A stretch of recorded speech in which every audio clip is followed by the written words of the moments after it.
Welcome to the ultimate crowdsourced personal finance show. This is your Friday Roundup. You're listening to ChooseFI Radio. The blueprint for financial independence lives here.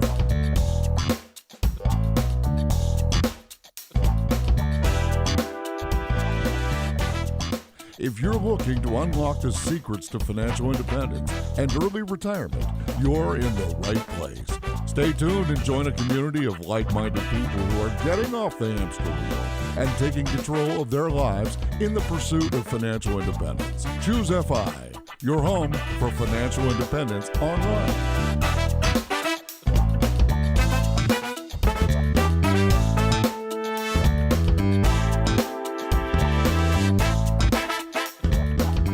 Welcome back, guys. This is your Friday Roundup. Today with me in the studio, I have Brad, and we are going to be discussing this week's episode. I am thrilled to get a chance to talk about Monday's episode with Alan Donegan from PopUp Business School. How you doing, Brad? I am doing quite well, Jonathan. Yeah, this, I think, was my favorite episode of all the ones we've recorded so far. I just really enjoyed meeting Alan, getting to know him, and just hearing all these really brilliant ideas of how to get started with businesses and ways that I just never would have thought of. So, yeah, this was a very exciting episode for me. But aside from that, yeah, everything's going well. We're actually recording on July 4th and just looking forward to a nice family day today and a nice relaxing week. Is the pool open today, Brad? The pool is open today, but this is funny because you know how I'm always talking about like looking at the world a little bit differently. Like we would never go to the pool on July 4th. Never, ever, ever. So yeah, we're there. You're used to going there when no one is there. You own the pool for 5 days out of the week during the school year, right? That is exactly right. And I would go essentially every single other day other than July 4th. And we pretty much did. We were there until it closed last night. But everyone and their brother comes out for July 4th. And it's just a mob scene and frankly pretty miserable. It's funny because this is how we kind of live our lives just generally. Like people go out for Mother's Day brunch or something like that, Valentine's Day. And I'm screaming in my head like, no, why would you ever go out on those days? They're the busiest possible days. You're getting substandard service and fare usually, and they charge you more. It's like, guys, why would you ever do something just to be like a lemming like everybody else? So anyway, long story. I love it. I mean, it's just so silly, right? You're right, though. You're right. And I was just thinking that is actually how you live every aspect of your life. And it's what we're encouraging other people to do. When we talk about travel rewards, the reason that it's so powerful for the FI community is because you've already added that aspect of flexibility into your lifestyle. So you're not forced to go on the same 2 or 3 holidays that the entire rest of the world is trying to travel. You're able to scoop up these deals because time is a tool that you have in your back pocket to use it when you want it. Yeah, no, that's a good way to put it. I never would have considered that, and maybe lemming's a little bit strong, so I apologize to everyone I just offended. But it's just open your mind a little bit, expand your mind, and just think a little bit differently. If you go out to dinner with your significant other on February 13th, it's still considered Valentine's Day in my book, and it's going to be a whole heck of a lot easier to get in, and you won't have to pay quite as much. So just think about things a little bit differently is basically what I would argue. I have to make a confession. Oh, can see where this is going now. Nope. My wife made me buy the pool membership yesterday so that we could go to the pool today. Seriously? Yep. Oh, that's hilarious. I'm one of the lemmings. I'll be there fighting today for the lawn and chair. Only today. Yep. You're going one time a year. Yeah, that's right. I get to go like 2 days a year. I'll be today and Labor Day. Oh, that's great. I'm in the club. That is so great. Well, hey, maybe when you're on the other side of FI, you'll have the flexibility, right? I tell you, though, it's all about grabbing those chairs, though, isn't it? You just got to have a home base. It doesn't matter what else is going on as long as you have your home base. Just got to lock down those 2 or 3 chairs. Yeah, and you can't get up. You can't move. You got to guard them with your life. I hate you so much. I could teach you some jujitsu before you go out there, right? Oh, man, the lessons keep on stacking up. I'm going to figure this thing out. But we do have a parade that we're going to as well. It's a July 4th parade. So I am very much excited about the 4th. But I'm excited, first of all, to get to explore this episode with our community because this was an episode that was so overdue. And it goes back, I'm going to say it probably every single episode going forward. You don't know what you don't know until you do. And there was so many gems in this episode that blew my mind and expanded my mind in so many different ways. And it gave you tools to allow you to look at a problem just a little bit differently and maybe let you see an opportunity where before all you saw was an obstacle. So to me, Alan's messaging was perfect. It resonated with me at every level.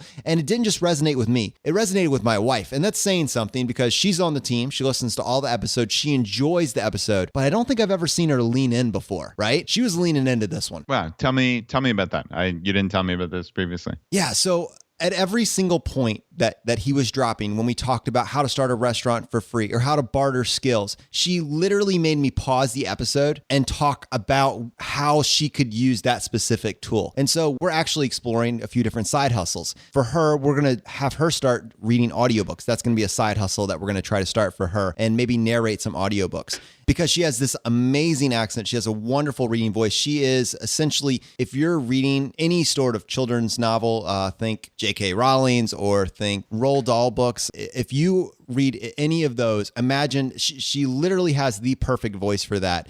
And as a teacher, because that's what she does, she has spent years reading to kids. And the equivalent is that they lean into her messaging. And so we think there's an opportunity there, and we're going to try to explore that. And every single bullet point that Alan dropped on us, she was riffing off that essentially and saying, I think we could do this. I think I really want to get started. And then every 2 to 3 days since that episode, she's been asking me, all right, so when are we going to make this happen? What's the next step? What do we want to do? And so at a very visceral level, this episode excited her, and she wants to explore this concept more and more. And so I give Alan just absolute kudos for inspiring me, inspiring my family, and hopefully inspiring the tens of thousands of people that downloaded this over the last week. Wow. That is really, really neat. So she's actually going to take action in the next month or couple of months based on what Alan talked about. What really resonated for me with Alan's messaging was you don't need a lot of money, right? Like that was the big takeaway is if you just are a little bit intentional about it and a little bit smart and try to prove out your concept before you drop a crazy amount of money and mortgage your parents' house and do all this other nutso stuff like on a restaurant. That was one of the big things, right? Like everybody talks about these restaurants costing a fortune. And what's the failure rate on a restaurant? 90%. I mean, it's something absurd like that, 90+%. And I always think to myself, why would anyone mortgage their house and leverage their entire future for something that has a 90% fail rate? So Alan's thought of coming in and proving out the concept by networking and communicating with people and doing it in a way that you can have essentially no risk. That was the biggest takeaway to me. Like, was there anything in particular, Jonathan, that Danny picked up that she could do or that she intends to do? Yes, absolutely. So there were several big things. One was bartering the skills that you have now just to start a side hustle. Now this is a different one, but she's a teacher. And right now she is a mom full-time. And one of the things she wants to do is barter her skills and act as a tutor. And she already has opportunities. She just needed to say yes to it. And so she's actually setting up tutoring as a side hustle right now by bartering that skill that she has. The other one was unused resources. So things just lie around. Your car sits in the driveway 98, 99% of the time. There are schools that have massive amounts of resources that go unused all the time. The next one that she's looking at is there a way that I can leverage that? Is there a way that I can use these resources that are just lying stagnant and in some way help my business? And so for her, maybe approaching a school and looking to see whether or not she can partner with the media department of U of R or VCU. And I actually piggybacked off that, Brad. I thought, how cool would it be if we went to one of these schools and we looked to see whether or not I don't know exactly what component of the school we'd want to talk to, but let's say we went to like VCU and we went to their media arts department and we said, we have this podcast that we're building and that it's growing. And we want to know, do you have someone that would be interested if we were to develop some sort of internship program and we were to look for students that are interested in editing a podcast, right? Editing a podcast, creating media design. And we actually created an intern program with the school, allowing them to get experience and also us be able to use some of the resources that they have, college students that need experience in this particular field. Maybe there's something there. So these are just places that my brain is going, looking for ways to explore more what Alan talked about. It was very inspiring for me to get exposed to that. Yeah, that's really cool. And the mutually beneficial aspect of what you're talking about specifically with us. And this is, again, the first time I'm hearing about this, but it's such a cool idea. I mean, there are people who need experience who want to do that editing or whatever it may be. They might want to be podcasters someday. And hey, I mean, we're right here in Richmond, 10 minutes away from VCU. Why wouldn't we throw that out to them and see if we can get some benefit, right? It would help you. I mean, you spend hours upon hours editing each of these episodes, and it would give someone a whole heck of a lot of experience. I mean, that's really great. And Alan kind of obliquely referred to this, which was that aspect of you're benefiting each other, and your relationships are what drive everything here. So you need to establish, like we've talked about many, many times on this podcast, is establishing these real friendships and these real relationships. And when that trust exists, there's so much that can be gained from that relationship moving forward. And sometimes you don't see it, right? You're not doing this as some contrived way to create benefit for you down the road. I mean, you're just making friends in life. That is kind of the backbone of this. But it never ceases to amaze me how many people I have in my own life who I can help and they can help me. And it's just this self-perpetuating thing. I mean, yesterday, like I met some guy at a men's retreat that I spoke about a couple months ago, and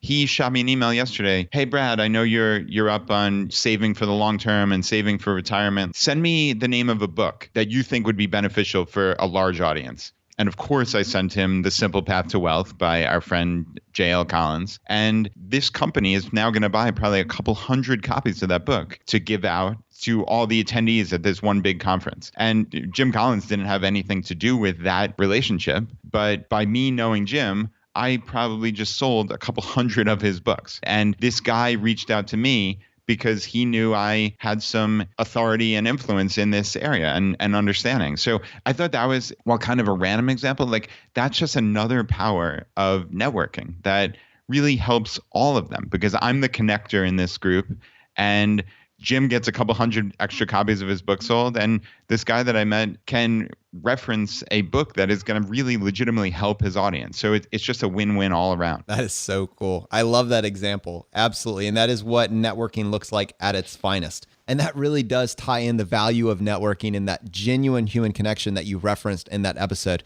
The other part that I love, that I truly loved, is to sell your value before you create it. Sell the idea first, get the money first, then produce the content or product. And he gave this great example of how Dennis did that with the lasagna. And I would love to get a follow-up on where Dennis is now. That is incredible. And it sounded like by him showing Dennis what that looked like, it completely changed his world. It changed his confidence levels. It changed everything for him. He went from being stuck to having a plan and then executing. Very, very cool. But on an everyday basis, that is probably one of the most powerful lessons that he presented. And it's probably one of the ones that will have the most value for me personally going forward, and hopefully for you. This idea that there is no reason for you to spend 2 years of your life or a year of your life or 8 weeks or whatever it is, creating a product that no one is going to buy. Sell your value first. If it's a great idea, sell the idea. Sell the idea. And then after people buy into the idea, create the product. And if you want examples of what this looks like, just go check out Kickstarter. Go see exactly what that looks like. But you can apply this across the board. This means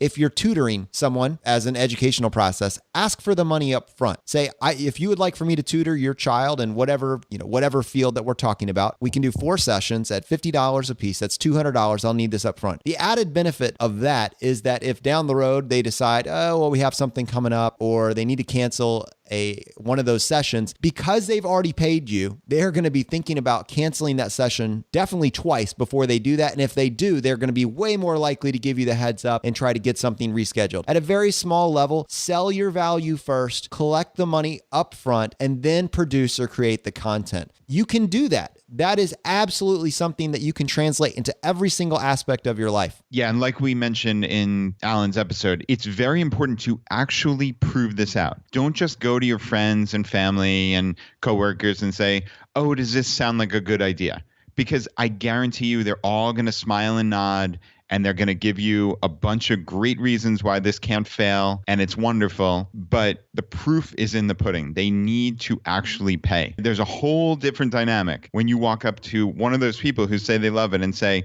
all right, well, I'm taking pre-orders. Let's go for it. Are you in? And then you'll see if you have a true product or a true service. Because until that point where someone pulls out their wallet and hands you cash or hands you a credit card or whatever it is, you will not know. So that was one of my biggest takeaways from the episode is, and I've read this before, but to hear Alan say it, it just really struck a chord with me. It's, please don't think your idea is enough. You need to prove it out before you spend the time creating it and the money creating it. Just actually prove this thing out. What I loved about this conversation was that we're starting this as a side hustle. And you can start with as grand or as big of an idea or as small of an idea as you want, but it doesn't have to stay there. Things don't have to remain what they are. You just need to have an idea and then you need to execute on it. And then from there, you can take the skills that Alan is willing to teach you and share with you. And that if you are willing to put the time in and learn, you can do this and you can almost implement these skills and techniques to any idea.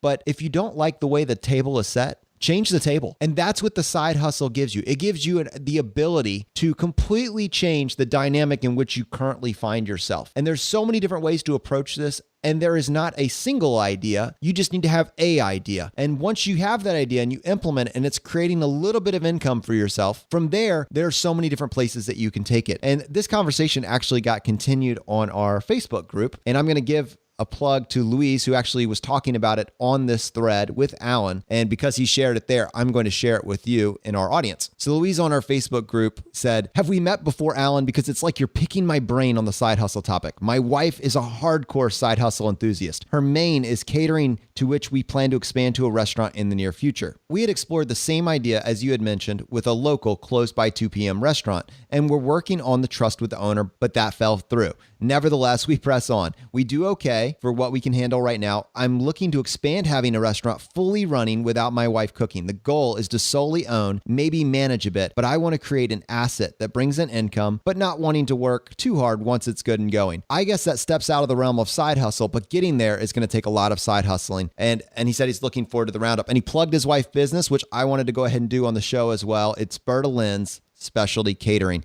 So Alan got back to him and immediately said, and this was so value added that I wanted to mention it. First of all, Alan loves tamales, in case you needed to know that. But he said side hustles can absolutely turn into businesses, and businesses can turn into businesses that run themselves. It always starts with hustle and energy from you, and then it builds from there. And that is so powerful to me. First, you need an idea. Then you need to have the energy and enthusiasm to turn it into a side hustle. And then from there, if the idea has legs, and your first idea won't necessarily have legs, but once you get this energy going, you will find something that has legs. And once you do that, it's going to, at some point, if you're willing to put the time in, if you're willing to learn this stuff, willing to learn the skills that Alan is happy to teach you, at some point, you should be able to transition and scale this thing and maybe even scale yourself out of it. And that's my final play that I want to make on this. Don't buy a franchise, start one. That's the play. That's where the money is. Buying a franchise involves you going $600,000, $1 million in debt, and maybe never clawing yourself out. Starting a franchise is beautiful, and you should absolutely consider it, and it can be started from your garage in almost every scenario. In fact, out of Richmond, we have Sweet Frog. I'm pretty sure that one went viral, and there's actually a Sweet Frog in Egypt, and that started with one little store right here in Richmond within the last 2 to 3 years. So you just need an idea, and mediocre frozen yogurt can transform the world, apparently. So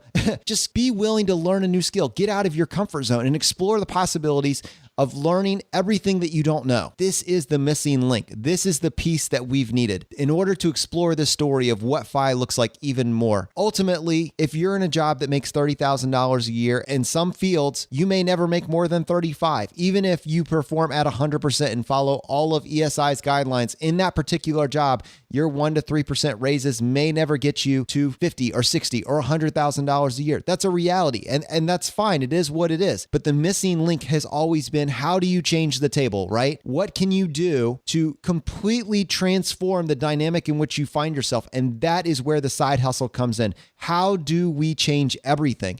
And I know at a very personal level, people that have experienced this, people that were in a very predictable career path and decided, you know what, I don't like where that predictable path goes. I want to change everything. Brad is a perfect example of what that looks like. And Brad, do you want to take a couple minutes and talk about what that looked like for you? Yeah, you bet.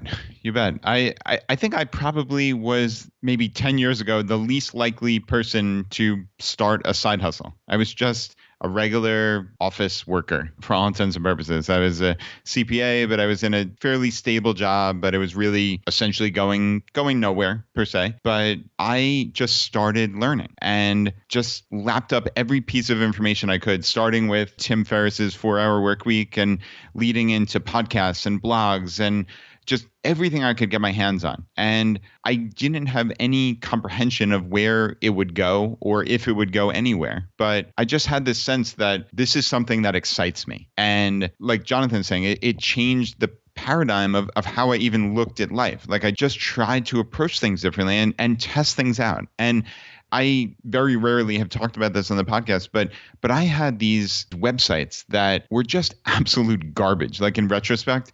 But I literally, after reading the 4-Hour Workweek, and he talked about like drop shipping product, I literally bought a website for, I kid you not, $512. I still remember it. It doesn't exist anymore. It was like firewood-rack.net. And which is the most ridiculous sounding website in the world. But we literally drop shipped firewood storage racks. And these things were really expensive. They were like hundreds and hundreds of dollars to store firewood. I didn't have a fireplace. I've never lit a fire in my entire life, but yet I had a website that sold firewood storage racks. And it was me and a buddy of mine, and we knew how to get the site at the time. We knew how to get the site up in Google rankings, and we made a couple $1,000s. I don't remember exactly how much it was, but it was a minimal amount of money, but it was really fun. You would get a sale, and the entire work would be forwarding the email to the manufacturer, who would then send the product out, mail it to them via FedEx, and they would just charge my credit card and I would take the difference. And it amounted to like 30%. That was the coolest business model in the entire world. Obviously, I picked the wrong product because there isn't a huge market for firewood storage racks. I don't know, Brad. You were into fire before fire was blowing up. I see the connection. I like that. Yep. Yeah, it was a sign of things to come. Geez, I never knew. But anyway, but then this is kind of a long-winded way of saying, like, we tested and we tried to learn things, and honestly we screwed up beyond all belief, because we like did this kind of gaming Google and just like doing things that I knew weren't right, and we got punished for it. We got knocked down in the Google rankings, and that was kind of that for that site. But that said, it was a good learning experience, and I learned when something doesn't feel right to me, I shouldn't be doing it. And right, Jonathan, we talk about like my quote unquote gut feeling all the time. Yeah, your gut feeling's getting out of control these days. It's just ruling your brain. Yeah, it's but I let it guide me because it has served me well. And I think that kind of leads into my recent businesses and successful ones. And that's, these 3 websites that I have are Travel Miles 101, Richmond Savers, and now this ChooseFI podcast. And I guess I'm not going to talk about the details of each one, but what it's allowed me is to change my entire life. I reached FI dramatically faster than I ever would have, because I was working and making some money, and now I left my job 2.5 years ago, and the site's bringing a decent income, certainly, and it just enables me this life that I simply never would have had. And I left my corporate job at 35 years old and have a degree of financial security and financial freedom that would have seemed impossible to me 10 years ago. Just absolutely impossible. Because sure, we were saving money and doing all the quote unquote right things, but we never saw the end of this. And this side hustle got me there quicker than I ever could have imagined. And like we talked about with Alan on episode 30, I did a lot of these things that he espouses without really even knowing it. Like with Travel Miles 101, I created that course and marketed it before it even existed. It was just an idea, and we wanted to prove it out. And like I mentioned again on the podcast, we've put over 23,000 people through that email course. And that was something that would have seemed insane to me. I could not have possibly imagined that 2.5 years ago when I started that site. that is just an absurd number. And every month there's another, 1,000 or 2,000 people that come through the course. And that was just an idea that I had in my head and I proved out, and it's been a big success. And I think that again is my huge takeaway from Alan's episode is just have these ideas and find low cost or free ways to prove them out and just keep iterating. I failed with 5 to 10 websites before I ever found any degree of success. And even when I had that success, it was on a dopey website called richmondsavers.com. I mean, like, that is not a site that had national aspirations. It was just a fun little side project that I put together. But I saw a problem, which was this travel rewards thing that people like me should benefit from. And they weren't able to because they thought it was too difficult. So I put together a step-by-step plan to Disney World, and that got picked up in the New York Times. That is just so improbable. But again, you do the right things. You lay the foundation. You prove things out for free, and you network also, and good things happen. There's a couple other things that make the side hustle so rewarding in the FI community and also different from what you might see anywhere else. And that is because we're doing the side hustle in the construct of FI, we don't need our businesses to last forever. They don't have to. They are essentially yet another vehicle that we can use to get to FI. Once you're at FI, you are at FI, and you have a choice. So for instance, when you hear people talk about their 15 minutes of fame and their inevitable burnout in Hollywood and in the media, the reason for that is that for short periods of time, people get this incredible boost in their income and a lot of times in their national exposure, and they feed off that. And because that is where they started with that one item, they then built a lifestyle around that. And then when that flame passed or when that exposure passed and their income went away, there was nothing else to support that. And so inevitably, you end up with a very sad story that you can then tell your kids about all of the mistakes and what you could have done if you could do it all over again. It's very different in the FI community.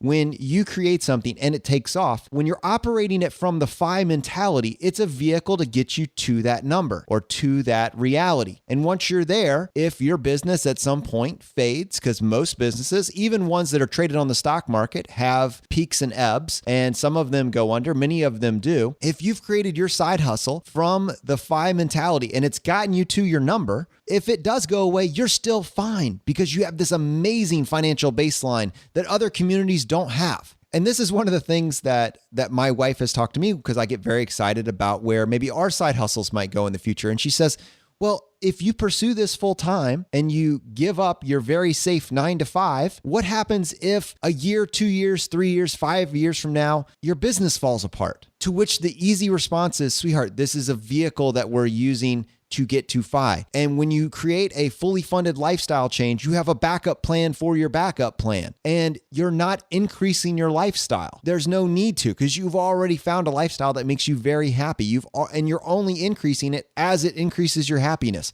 You have a much more balanced approach to the side hustle than you do from the outside world looking in. And yeah, I like how you put that because, I have to say, when I left my very safe job 2.5 years ago, there were periods of stress. There's no doubt about it because at that point, we weren't quite as far down the road to FI and the websites weren't really making all that much money at that point, which was, in retrospect, kind of a scary decision that I made to leave my job. But we are now a couple years down the road. The stock market's been doing well. I've been able to save more money. And we're at a point now where Laura and I actually talk about precisely that, which is even if the sites did go away, that we would be absolutely fine now. And that is because A, we've kept our expenses so low. And B, like Jonathan's talking about, we have backup plans for backup plans, right? We have been able to save a boatload of money and our net worth has grown dramatically. And also Laura's little tax accounting job that I've mentioned previously, where she doesn't make a ton of money, but she makes enough that would cover the vast majority of our yearly expenses. And she just works for 2 months a year and she does it because she enjoys it. Even though right now we certainly don't, quote unquote, need the money, she just gets some intellectual stimulation and satisfaction from it. And that's great. So there's no reason that she's going to leave that job. And that is just a good little backup plan. So we don't have this existential worry that we did maybe 2.5 years ago when I did make that huge leap. But definitely, Jonathan, I think that was a good perspective for sure. Okay, guys, we've been teasing this since Monday, and actually really we were teasing it even before that, we have this unbelievable announcement that Alan is going to make today. This episode, because of this announcement, is a game-changing episode. If you go back to, frankly, our episode number 1, we said there's all these different silos. There's the frugalist, minimalist. There are the tax optimizers. There are the entrepreneurs and side hustlers. There's the real estate crowd. How can you bring everybody together? This next segment is what does that. Unbelievably excited to play this for you. Hang on just a second, Brad. I'm going to pull this up. So in England, we run 2-week workshops. We're starting to travel around the world running these 2-week workshops. But what we don't really do is coach individuals because there's just not the space in the day to do it. And we get more leverage by helping bigger groups. So this is a complete shift for me, what we're just about to offer. And what I want to offer to your community is to find someone that we can support to grow a side hustle. And I will coach them with Jonathan and Brad for 12 to 24 months to help them grow their business. And the benefit to the community, one person will win this prize and will get the coaching, but the benefit to the community is that we can all work along with them and learn with them as we go. So if they are starting their business, we can learn from their challenges and we can all grow together. So the competition is, we want you to send us an audio submission telling us, why do you want to build a side hustle? Do you have an idea for a side hustle? And no is okay. You don't have to have an idea. We can help anyone here. And then can you dedicate time each month to being able to build the side hustle? Because the one thing I do know is that if you don't put some energy and effort into it, it won't work. So if you send us an audio submission, we will then get the community to vote on who we want to support. And I am dedicating my time to coach you for 12 to 24 months to build your side hustle business. And the thing I'd really love is that in a year's time, when this person that we're helping is making money doing what they love, I'll fly out to the States and we'll all go tacos to celebrate. That would make my day. I'm inspired by this. I am so excited to get a chance to share this with our community. So what we'll do, go onto our website, ChooseFI.com, leave us a voicemail up to 5 minutes long describing just the basics of what you would like to do and filling out the questions that Alan has asked. We will put those on our Facebook community group, which you can access by going to ChooseFI.com/Facebook. You can be a part of that private group, and then we'll vote on it. We'll pick that one person, and you're going to get a chance to benefit from one-on-one coaching for free from Alan Donegan. And then the rest of us get to follow your journey, which is so inspiring. And this is going to be essentially, we did that case study with Paul, which was a financial case study. But this is going to be one that everybody can benefit from because the side hustle is available to everyone. It's a lever that anybody can pull if they're interested. And so I am incredibly grateful to Alan for being willing to share that idea with us. Brad, how amazing is this going to be? Yeah, I can't tell you how excited I am. I hope I win the competition, honestly.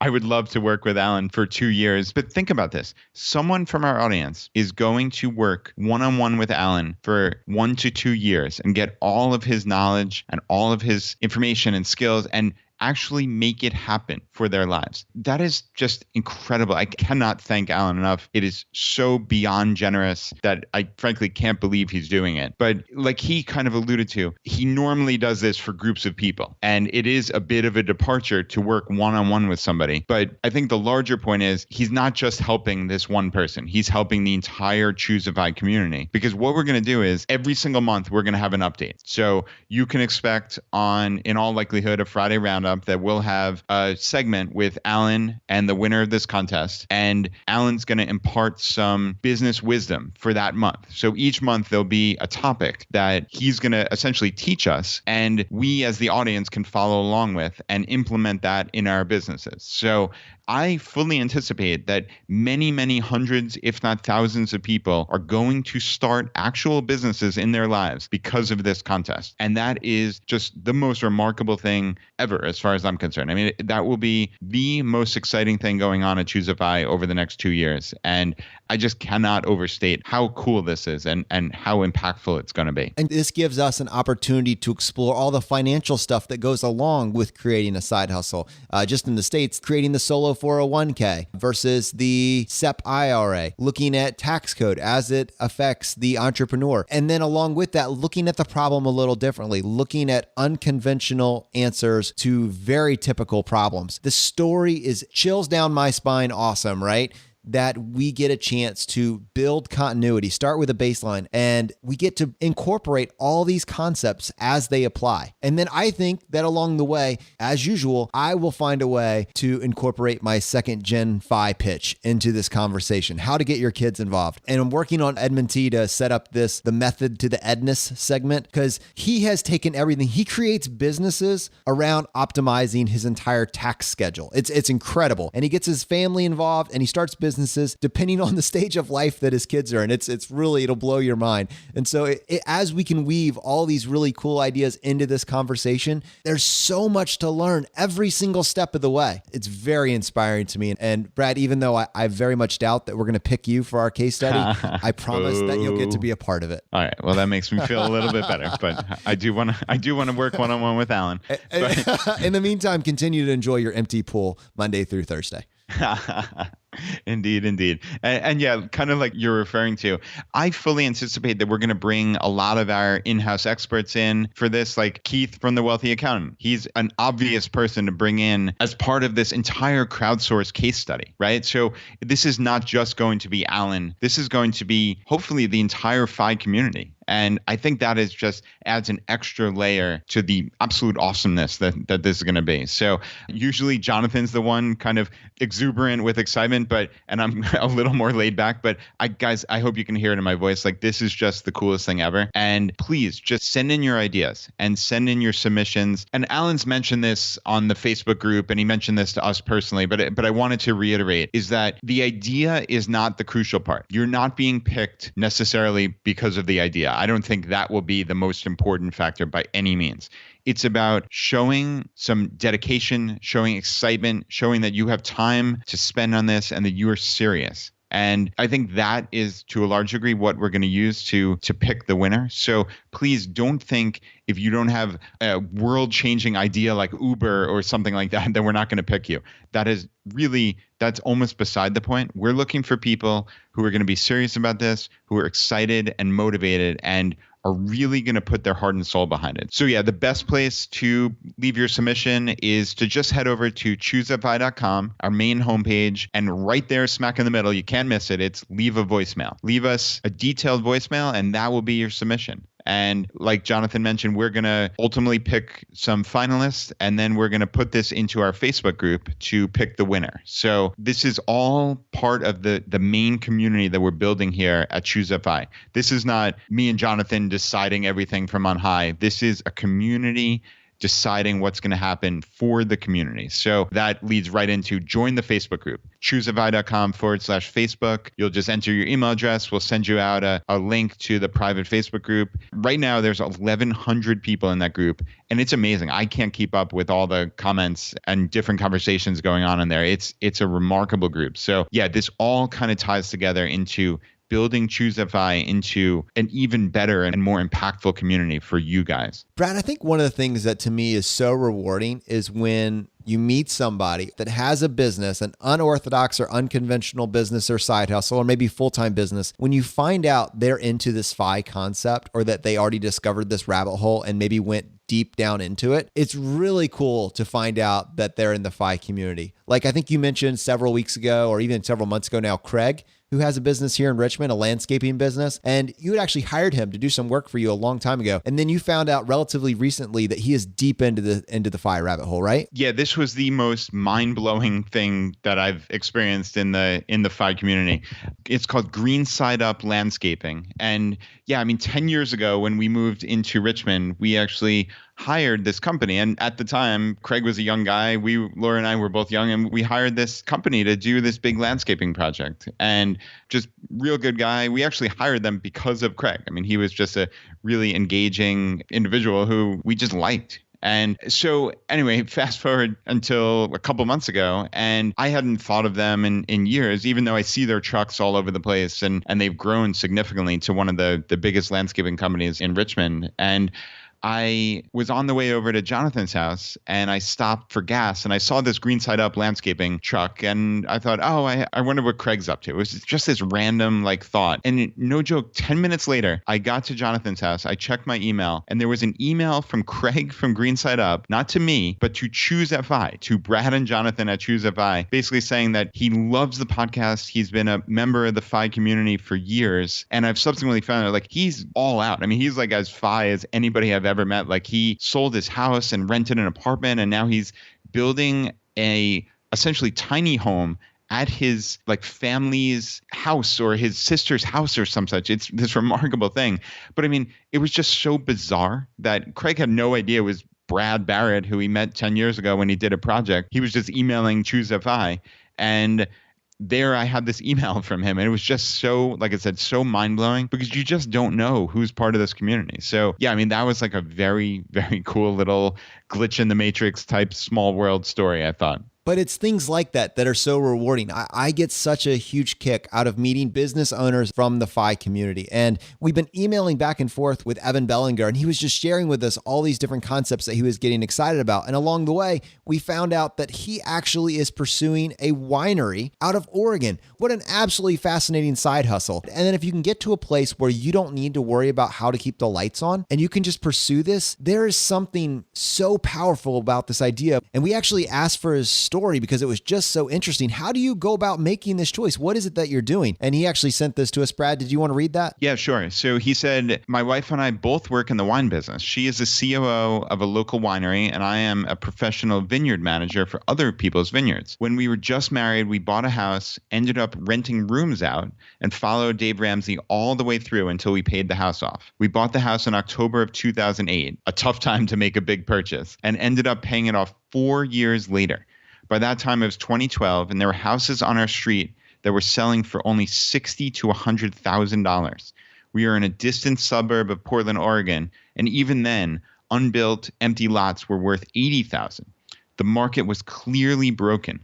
Houses were selling at a steep discount to their intrinsic value. We turned our backs on Dave Ramsey, got a HELOC on our paid-off house, then started buying rentals. We bought 1 to 2 per year since then.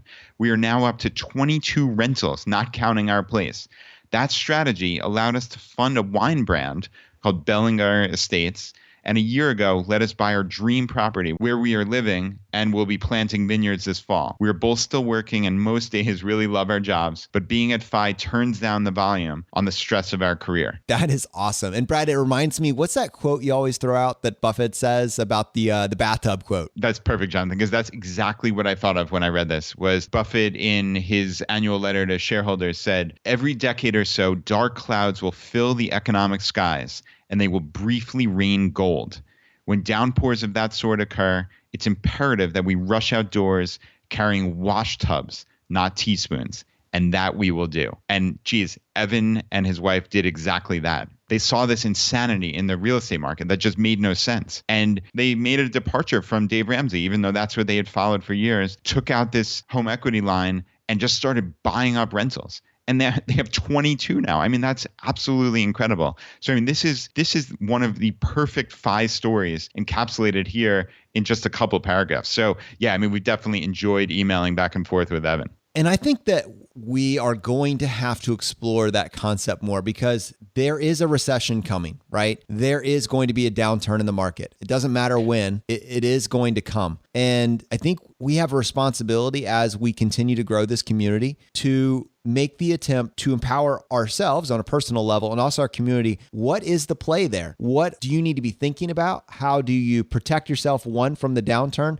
and two, what adaptations do you make? And I'm not ready to have that conversation today, but I will say that Matt in our community has been reminding me, you have a responsibility to have this conversation, and we're going to have to explore that and really figure out what that conversation looks like so that when it comes, you can be ready to run out with your wash tub, right? Yeah, for sure. And we are not professional prognosticators. We're not saying there's a recession coming next year, but by definition, there's one coming inevitably, right? It's going to happen 5, 10, 20 years. I mean, I can almost guarantee you in the next 20 years, there will be a recession. So it's our duty not to scare you. That's not in any way what we do, but it's our duty to help educate and not just talk about the rosy side of things. So yeah, I definitely hear you on that, Jonathan. Yeah, I scared myself when I said that. I just realized it, and I'm not even worried, but I just, that's awesome. No, for sure. But isn't that what Jim Collins talked about, right? Is that even when you invest in broad-based index funds like VTSAX that we're always talking about, you know for certain there are going to be downturns. You know for certain there are going to be corrections and bear markets and huge drops over the next 40 years. That is a guarantee. If you cannot deal with that, then just put your money under the mattress and do nothing. And I'm not advocating that by any means. You need to figure out mentally where you are and steel yourself to know that things go up and down.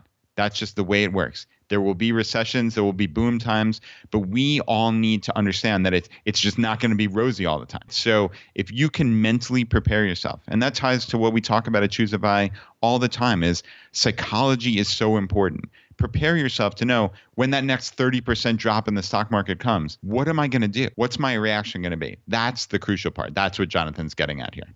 This story got started with the Monday episode, and it blended FI with the side hustle so perfectly that I am happy to somewhat bring this Friday roundup to a close just with this and just leave you thinking about this concept of the side hustle and where you would like to see this going forward. This show is about the FI community. It's definitely not the Brad and Jonathan show. It is a chance for us to facilitate this conversation that, frankly, we were looking for. It's what we wanted to find. And what I continue to realize more and more is how powerful the ideas are of the members in this community. And one of the things that were the most interesting to me when I would go to other FI bloggers' websites would be to read the comments from the community, because there are so many ideas that are out there that are worth exploring more. And there was no place for that. They were getting lost at the bottom of really great blog articles. This show is a chance to present those and talk about those and give them the light of day and the time that they deserve. And so this conversation will continue twice a week, Monday and Friday,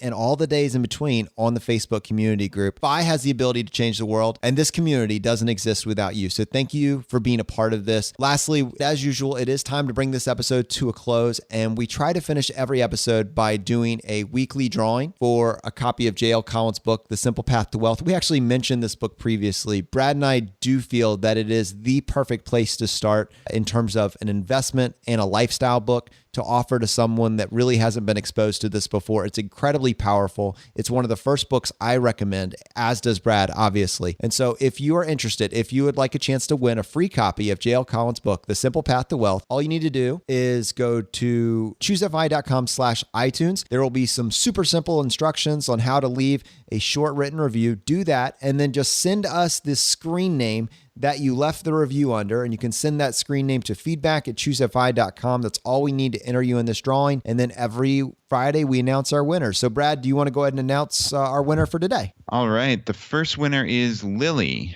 And Lily said, I love this podcast so much. I'm relatively new to the FI community, and ChooseFI has been so helpful in introducing the concept and providing the research and learn more about all aspects of FI. I've listened to every episode and recommended ChooseFI to a few close friends. Thank you, and keep up the good work.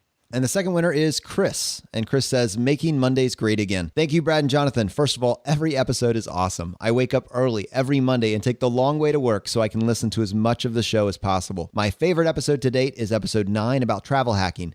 Until I listened to this episode, I thought I was doing well with credit card bonuses. Now I have actionable steps to improve my return on investment. I am looking forward to running the Chase Gauntlet. I also love your thoughts on second generation FI. My 16-year-old daughter recently got her first job and opened a Roth IRA and bought her first share of VTI. Keep up the good work. Sincerely, Chris. Thank you so much for sharing. The fire is spreading, my friends, and we'll see you next time as we continue to go down the road less traveled.